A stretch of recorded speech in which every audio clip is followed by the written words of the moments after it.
Okay, imagine this. You step into a place, just green everywhere. Rolling hills, lush forests, Yeah. uh, this real sense of peace. Sounds idyllic. It does, doesn't it? And it's real. It's Moulvibazar district, Yeah. tucked away in Bangladesh's Sylhet division. Right, and it's not just pretty landscapes. There's so much history, nature, culture packed in there. Exactly. Yeah. So we've been digging through this pile of sources you sent over, articles, research bits, history stuff, travel guides, you name it, all about Moulvibazar. Mm-hmm. And our mission today, well, it's pretty simple. We want to pull out the really interesting bits, the key facts, basically give you the shortcut to understanding what makes this place special. Sort of like the essential briefing, we'll cover the geography, the history, the amazing nature, what drives the economy, the culture, and, why people actually go there. That's a real mix, like you said. Definitely. All right, let's get started. Geography first. Where exactly is Moulvibazar? Okay, so picture Bangladesh. It's in the northeast, part of the Sylhet division, the southeastern district within that division. Gotcha. And its neighbors, who's it bordering? To the north, you've got Sylhet district itself. To the west, Habiganj. And then this is important, the east and south borders are with India, Assam and Tripura states. Oh, right on the border. That must shape things quite a bit. Yeah, trade, culture, even the river systems, as we'll see. It's pretty significant. Okay, let's talk numbers. What do the sources, say the 2022 census, tell us about its size and population? Area-wise, it's about 2,799 square kilometers, roughly. Okay. And population, just over 2.1 million people, according to that census. Wow, over 2 million in that space. Sounds kind of crowded. It is, yeah. The density works out to around 760 people per square kilometer. Hmm. But interestingly, only about 14% actually live in the urban centers. So mostly rural then. Predominantly rural, yes. Lots of countryside villages. And how's it all managed administratively? It's divided into 7 upazilas. Think of them like sub-districts. Okay. You've got Moulvibazar, Sadar, Kamalganj, Kulora, Rajnagar, Sri Mangal, Barleka, and Juri. And below that level, there are 67 unions, over 2,000 villages, 2064 to be exact, and 5 Purushavas, which are municipalities. Okay, a clear structure. Now let's peel back some layers. History. The name itself, Moulvibazar, where does that come from? Ah, there's a specific story. The sources point to a Molvi Syed Quadratula. A Malvi? Like a scholar or judge? Exactly. He was a local judge, late 18th century, descendant of a famous Islamic preacher, Shah Mustafa. Okay. And the story goes, around 1771, he set up a market, a bazaar, on his land near the river. People started calling it the Molvi's Bazaar. Moulvibazar, so it literally comes from a judge starting a market. Simple as that. Seems so, but the history of people living there, that goes back way, way further. How far back are we talking? Well, they've found copper plates dating back to 930 AD. Wow. And others from the 11th century. So ancient settlements, kingdoms. It was part of the old Kamarupa kingdom. Karuping, right. And some sources even suggest, fascinatingly, there might have been an ancient university in Panchgan or Rajnagar. Plus, it was home to the old Ita kingdom. An ancient university. That's unexpected. Suggests a lot more going on historically. Definitely. And another huge part of that history is the arrival of Islam. Right. That must have been transformative. Hugely. Muslim saints arriving, particularly Hazrat Syed Shah Mustafa, he was a companion of the famous Hazrat Shah Jalal. Okay. They were key figures in spreading Islam in this region. Others mentioned are Shah Kala Haji Rasul. And wasn't there a story about Shah Mustafa? Yes. The sources mention he actually married the daughter of the local Raja, the ruler at the time. No way. And apparently succeeded him. It points to a really complex interaction, integration, not just conquest. That's incredible. A blending of power and culture. But bigger empires eventually took notice too. Oh, yeah. Around 1610, a figure named Khwaja Usman controlled the area. He was resisting the Mughals. The Mughals. But it didn't last long. By 1612, after a big battle where Usman was killed, the Mughals were fully in charge. Right. And here's a cool detail from the Mughal era. There was a factory in Panchgan, Rajnagar. Yeah. What did it make? Cannons, including, apparently, the famous Jahan kosher cannon. They were making cannons in Moulvibazar. Seriously. That's what the sources say. Shows some early industry beyond just farming. Definitely changes the picture. Okay, moving forward in time. The British. Yep. The British became a major influence, especially after 1757. Their main interest, tea. The tea plantations. That really defines the area now. Absolutely. But it wasn't always smooth. There was resistance, like the Latu Rebellion in 1857. Hmm. Then in 1882, the British formally made it a subdivision called South Sylhet. South Belt, okay. And the sources also mention significant deforestation around this time, late 19th century, clearing land for settlements and, of course, for the tea gardens. Right, physically changing the landscape. And did the resistance continue? It did, yeah, various forms. Anti-British protests, like one in Jagachi village in 1912. Okay. Then the big independence movements, Khilafat, non-cooperation in 1921, figures like Chittaranjan Das, Sarojini Naidu were involved locally. Wow, big names. And there was also a significant peasant rebellion in the early 1900s in the Vanubal area, led by local figures. So a long history of pushing back against outside forces. Seems to be a recurring theme. Which brings us to partition in 1947. That was complicated here, wasn't it? Very complicated. The sources mention that despite a reported local Hindu majority voting to join India in the referendum, Yeah. the region ended up becoming part of East Pakistan. Huh. That's complex. It is. Later, in 1960, the subdivision was renamed Moulvibazar. And finally, in 1984, it was upgraded to a full district. Got it. And its role during the 1971 Liberation War. The sources say it was definitely involved. Armed resistance against the Pakistan army reportedly kicked off in a village called Firanagar. Okay. There were incidents, mine explosions mentioned. Yeah. And many locals, politicians, army folks, students, ordinary people were active in the pro-liberation movement, joining the Mikti Bahini. Right, the freedom fighters. Exactly. So quite a journey. Ancient roots, saints, moguls, British tea planters, resistance, independence struggles. It's a packed history. Not just dates, but stories of people adapting, surviving, fighting back. Absolutely. And so much of that story is tied up with the land itself, the natural environment, which is maybe what Moulvibazar is most famous for today. Oh, for sure. That's the image, isn't it? Green. Totally. Paint us that picture. What's the natural setting like? Lush green is the word. Hills, thick forests, and these amazing wetlands called hors. Lakes, too. Yours, right. And it's actually described as the most hilly district in Bangladesh, outside the main Chittagong hill tracts. Really? More hills than you'd expect, maybe. Yeah, so hills and water are key. Let's talk rivers, then. Any major ones? Do they cause issues? The main ones are the Manu, the Doloy, and the Juri. And here's the crucial thing. They all start in India.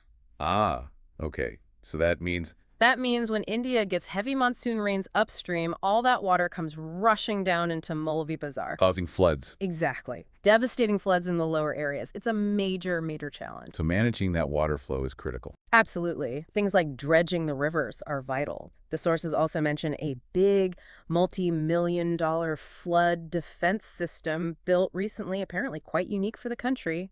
Shows how serious it is. Wow, a major investment. Okay, and the Hayors, those wetlands you mentioned, what are they like? They're incredible. The big ones are Kawadigi, Hakaluki, and Hailhor. Right. And they completely transform. In winter, they're like huge, flat, green fields. Okay. But come the rainy season, they fill up and become these vast, almost sea-like bodies of water, really turbulent. Wow, from land to inland sea, that's dramatic. Yeah. And they're important ecosystems. Hugely important, critical for fish cultivation, which supports a lot of people. Makes sense. And in winter, they become these massive sanctuaries for migratory birds. Millions of them. Some fly all the way from Siberia. Siberia. That's incredible. Shows their global ecological importance. Terribly. And all of this new, the rivers, the land, the hairs must drive the economy, right? What are the main products? Yeah, it's very resource-based. Agriculture is key. You've got tea, pineapple, bamboo, cane, jackfruit, oranges, agar wood that's used for perfume, rubber, lemons. Quite a list. Yeah. But the sources really hammer home one product in particular. Tea. Absolutely. It's king. Just how big is tea here? Get this. Bangladesh has 153 registered tea gardens in total. Okay. Moulvibazar district alone has 91 of them. 91 in one district. That's unreal. It's a massive concentration. And Sri Mangal town is known as the tea capital of Bangladesh. Rightly so, it seems. And even more impressive, the district apparently has 3 of the world's largest tea gardens in terms of both area and production. 3 of the world's largest. Yeah. Wow. And if you go to Sri Mangal, you have to try the famous 7-layered tea. It's quite a thing. The 7-layer tea. I've heard of that. Okay, noted. What about other things? Pineapples? Yep. Sri Mangal is also famous for its sweet pineapples. And handicrafts are important too, stuff made from local bamboo and cane. They supply much of the country. And obviously, traditional farming like rice paddy cultivation is still vital. Plus fishing, especially from those hors. So Big industry like tea, alongside smaller farming and crafts, all very connected to the land. Now, what about the people, the culture? Is there a distinct Moulvibazar identity? The sources definitely say so. It has its own specific culture and traditions, Yeah. and a big part of that is the presence of indigenous Oh, communities. interesting. Which ones? Mainly the Manipuri, Kasia, and Tripura tribes. You find them mostly in Kamalganj, Shimangal, Kulora areas. And they maintain their traditions. Yeah, their cultural activities are a visible part of the district. The Manipuri tribal dance is particularly famous, attracts visitors, adds a real layer of diversity. That's great. And how are the people described generally? The descriptions use words like aristocratic, religious, well-behaved, cooperative, hospitality is mentioned a lot, Sounds welcoming. and also a heritage of communal harmony, which is always good to hear. Definitely. And they have links abroad, too, Yeah, right? a very strong connection. Large numbers of people from Moulvibazar live overseas, especially the UK, but also USA, Canada, the Middle East. And they send money back. Big time. They're a major source of foreign currency remittances. And here's a fun fact. Moulvibazaris are apparently famous worldwide for running Indian restaurants abroad. Really? That's specific. A global culinary footprint from this one district. Seems like it. It's quite fascinating. Okay, so we've covered geography, history, nature, economy, culture. Now, the attractions. Why do people visit? What are the highlights? Well, the sources list 15 main tourist spots, which is actually 22% of all the attractions listed for the entire Sylhet division. So it pulls its weight tourism-wise. 22%. Yeah, that's significant. Mostly nature stuff. Mostly nature and historical landmarks, yeah. And a couple of other things. Okay, let's hit some natural highlights. Waterfalls. Waterfalls are definitely a big draw. Madhubkunda is probably the most famous one. It's part of an eco-park. Manabkunda. Okay. Then there's Hum Hum Waterfall. Apparently, it was only really discovered or became known around 2010. It's deep in the Razkhandi Reserve Forest, so it feels more adventurous to reach. Sounds intriguing. Like a hidden gem, Kind of, yeah. And Porikunda Waterfall is also mentioned. right? What about forests and parks? Loachara National Park is a major one, known for biodiversity. And here's a great bit of trivia. Go on. Part of the old movie Around the World in 80 Days, the 1956 one, was filmed there. No way. In Loachara Park? That's amazing. Isn't it? You also have Rajkhandi Reserve Forest, Adampur Forest, Borshi Jora Eco Park, lots of green spaces. That film connection is brilliant. Okay, lakes. Yes. Madhkur Lake is notable. The sources say it's the only place in Bangladesh where you might see the rare white-bellied heron. Wow, a specific bird haven. Seems so. Balashar Lake and Duncan Lake are also listed as attractions. And we can't forget the wetlands. Absolutely not. Hakalukihar and Halehor, those massive wetlands are major attractions in themselves, especially for birdwatching in winter. Right, seeing those Siberian visitors. Okay, beyond nature, any historical or cultural sites worth seeing? Definitely. There's the shrine of Shah Mustafa, linking back to that early Islamic history we talked about. Okay, a key religious site. And you can see some really old architecture. Goikhor Mosque and Jaladpur Mosque apparently date back to the 15th century. 15th century, that's incredible. Yeah. Also Kerma Ali Jay Mosque, Moulvibazar Mosque. And on the Hindu side, Kadipur Shiv Bari Temple is mentioned as the largest Hindu temple in the whole Sylhet division. So, significant religious sites from different faiths. Any other landmarks? There's the Prithampasa Zamindar Bari, an old landlord's estate house. Ah, seeing how the local aristocracy lived. Kind of, yeah.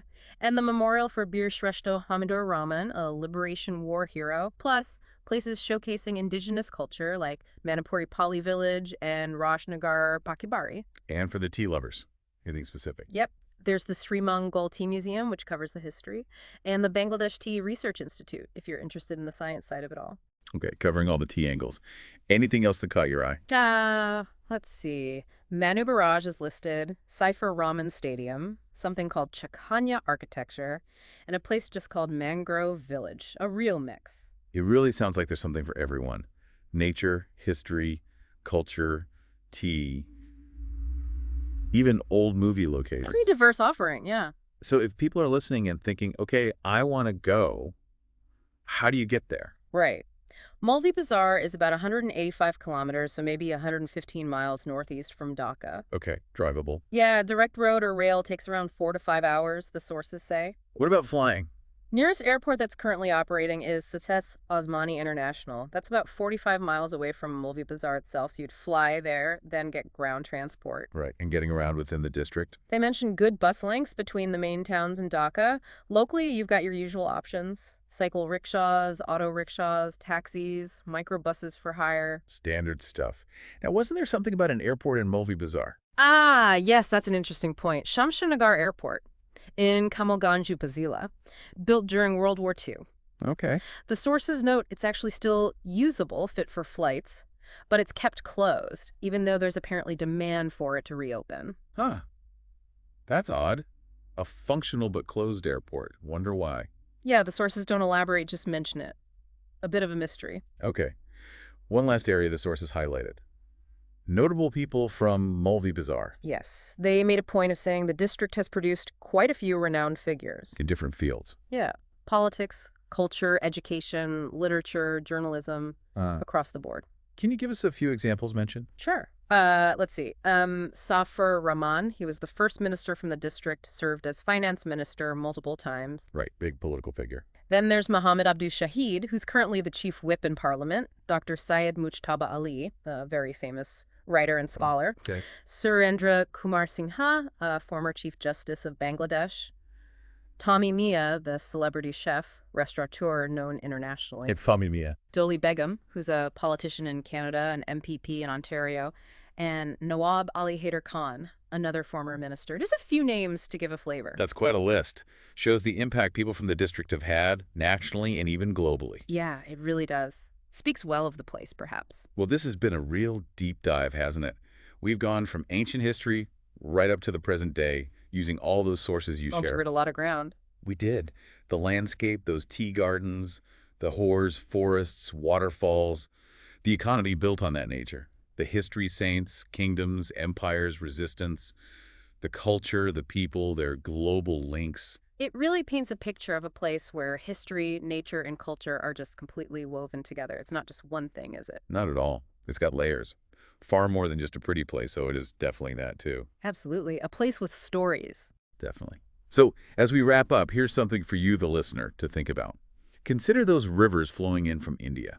How does that constant geographical connection, that potential for flooding, shape not just the practical challenges, but maybe the district's identity, its relationship with its neighbor? Interesting angle. Or think about this. Yeah. How does a place known worldwide, for one thing, tea, also hold these deep roots of ancient kingdoms, influential saints, diverse indigenous cultures? What does that combination tell us about how different layers of identity, natural, historical, cultural, coexist and maybe even influence each other in a place like Moulvibazar? Something to mull over.